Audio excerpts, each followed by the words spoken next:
Hey everybody, Harold here. Today I wanted to talk to you about the changes in Tailwind CSS version 4.0 involving the 3D transforms. First, I wanted to explain X, Y, and Z space. Most of these 3D transforms are really about this. So most of you are familiar with the X and Y axis. X goes this way, Y goes this way, Cartesian coordinates. Z-axis comes out at you. It's like three-dimensional. You have X and Y, and then just posts sticking out of it towards you. So that's Z space. So not only can you move objects in CSS on X and Y, you can also move them back and forth to get a better perspective or a different perspective. So I'm going to show you. Let's go over to Tailwind Play, and I'll show you what I mean. Okay, here we are in Tailwind Play. First, I'm going to show you how rotate works in X, Y, and now Z space, the rotate transform. So I have a div, flex, justify center, item center, H screen, gray 100. That's the outer container. Inside that, I have another div. You could apply a perspective to this. You need to apply it in the parent container. Ignore that for now. I'm going to show you more about that in a minute. But just to show you how to rotate works, I've got 3 square divs, size 48. In Tailwind CSS, you don't have to put height 48, width 48. If you're making a square or a circle, you can just put size 48. Background blue 500, text white, flex item center, justify center. I've got it 3 times. One says rotate X, one says rotate Y, and one says rotate Z. If you want to duplicate that. And now I'm going to add some classes to show you how the rotation works in the 3 different planes.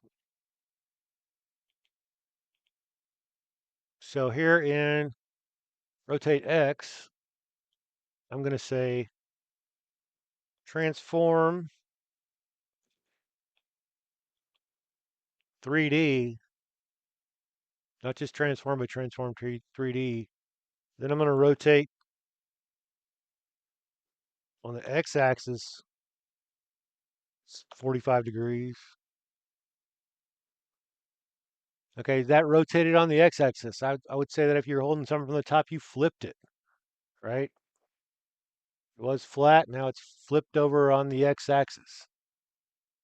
All right, let's take transform 3D.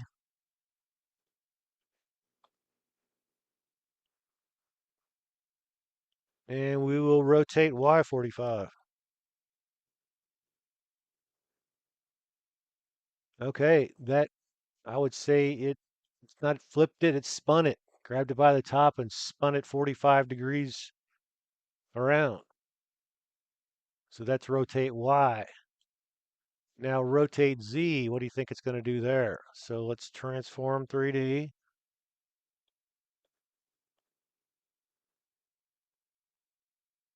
And we will rotate Z 45. Well, it's rotating along that axis, which is the post sticking out at you. Think of it like a pinwheel. You spun the pinwheel on that post 45 degrees clockwise. So that's how rotate works. Next, we will do scale. I have cleared everything off, and I have some new HTML here. I have the same outer container with the gray background. Then a parent container to do perspective. Again, I'll say more about that in a minute. I did perspective dramatic on this one. And I've got 3 green divs that say scale X, scale Y, and scale Z. They're size 32, green 500. Flex item center, justify center, text white, font bold, text extra large. So let's put some classes on these. I think I'll use some pseudo elements this time too. So after TextXL, this one I'm going to say do our transform 3D, and then I'm going to scale it on the x-axis just to 100%, so it's the same. And then I want to do a transition transform with a duration of 500 for smoothness. And I want to rotate it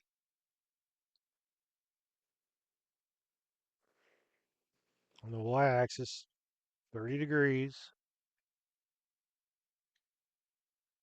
And then for my pseudo element, I'm going to hover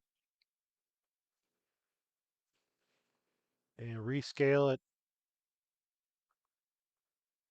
on hover on the x-axis to 200%. Okay, let me copy this. Let's see if it worked. Okay, that's scaling on x. It's getting bigger. It's rotated so you can see it better, but it's getting bigger on the x-axis. 100% bigger. Now on y, let's copy this and we'll paste it. Y after the text XL, and we'll change that to scale Y 100 and scale Y 200. And we'll paste it one more time and scale it on the Z at 200 and at 100. And they all look the same. Let's see what happens when we hover. Scale X scales on the x-axis. It's wider.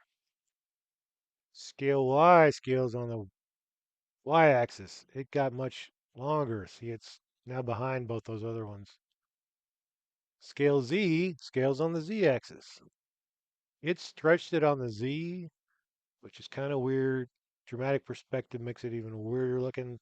So scale X, scale Y, scale Z. All right, then we got scale. Let's do translate.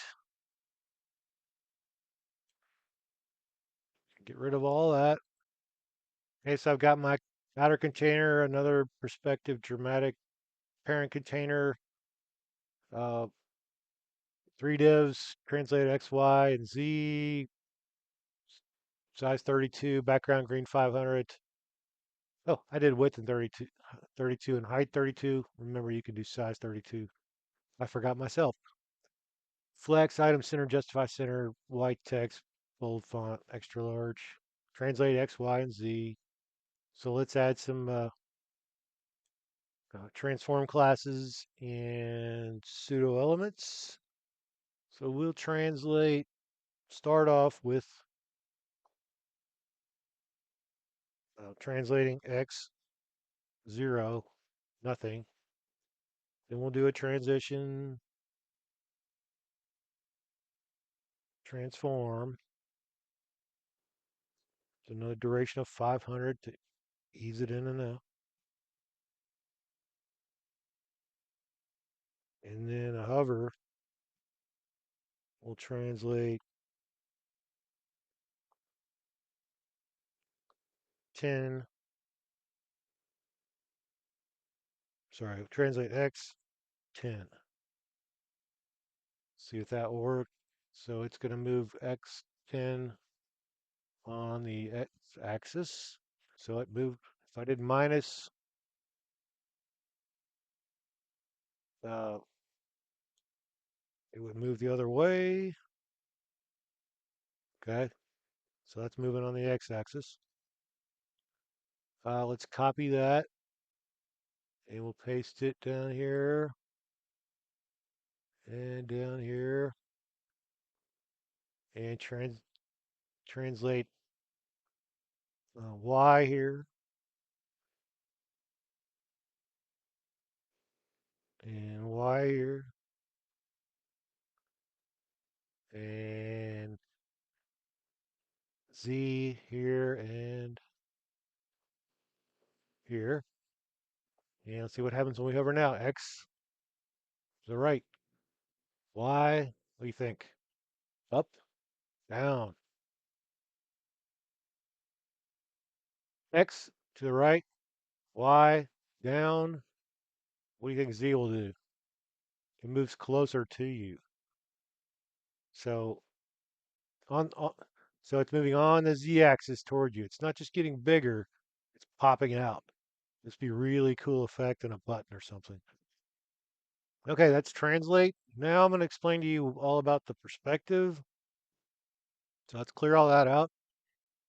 Okay, so now I have a new outer container, black screen with 5 divs in it. I'm going to show you perspective. So perspective is closer, farther to you on the Z-axis. Perspective must be called on the parent container. So each of these divs is wrapped in a div, and there is, I'm going to show you 5 common arguments for perspective. You can use something like 800px in square brackets if you like for customization, but the first one is perspective near.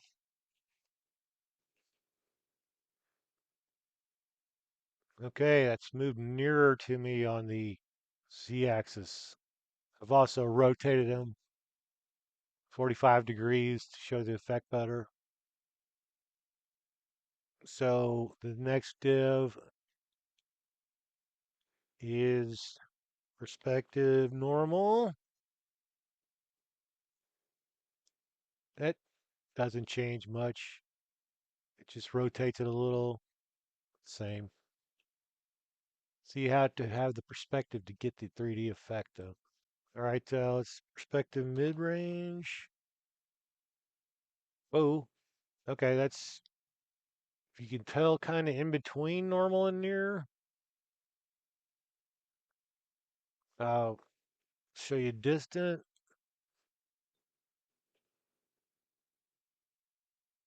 So that's farther away. It's hard to tell. I'll blow the screen up a little in a second. And let me give you dramatic. You saw it before. Let's show you again. Dramatic, well, it's very dramatic. It's done it so much it's scratched it off the top, stretched it off of the top of the screen. So near, normal, kind of in between, farther away, and dramatic. So that's what perspective is about. Kind of move things closer, farther away in 3D space to the viewer. Okay, next I want to talk about, let's get rid of all this. There's a new one called backface visibility. So I've got an outer flex div, put them next to each other, and 2 size 64 purple divs with googly eyes in them. I use the googly eyes for effect. So I'll show you. Uh, Now I'm going to introduce a little animation to illustrate this. So I rotate on X. I'm going to animate spin, rotating X 180. So you can see the front of the card and the back of the card. The way you can tell it's the back of the card is the eyes are rolling up and down. See how the glint in the eye is moving up and down? So backface visibility lets you control whether or not you can see the back of this card. The default is backface visible, so it's the same. You don't want to see the back? Well, let's animate spin this one. All right, and then we'll add backface. hidden. So now you can only see googly eyes. When it flips on the horizon, it disappears till it gets back. So that's backface visibility. Now I'm going to throw in a really cool one using position. You need to, well, I'm just going to put it up here. It's kind of a lot of CSS. It's kind of extra credit. So I think you'll like this. If you do, do it with your name. My daughter's name is Lydia. Her favorite color is purple. So I've got 3D spinning cards that show front and back. See how the letters are reversed on the back side. I thought that was pretty cool. Um, Explain it a little bit. I've got a gray container for the background. Then a div, which is relative. You need to put a relative in order to position elements relative to the parent container. And I got a mid-range perspective on it. Got 5 purple divs, one for each letter in her name, Lydia. I've got them violet at different opacities, violet 500 and 600 at different opacities. I've positioned the first one left 10, top 10, so it's here. Uh, then so left 20, top 20, left 30, top 30, left 40, top 40, left 50, top 50. So they cascade. Then I put them in Z space. The first one is Z0, 10, 20, 30, 40. So the L's in the back and the A's in front. And the others are in between. Then I've got spin animation and just flex item center, justify center, text 6L, and violet 300. So by using the mid-range perspective, absolute positioning, rotation, and Z space, I made this cool flipping cascaded Lydia name card for her, and she really liked it. And that's all I have for 3D transforms. I hope you liked this video. If you did, please like and subscribe, and I'll see you next time. Thanks, everybody.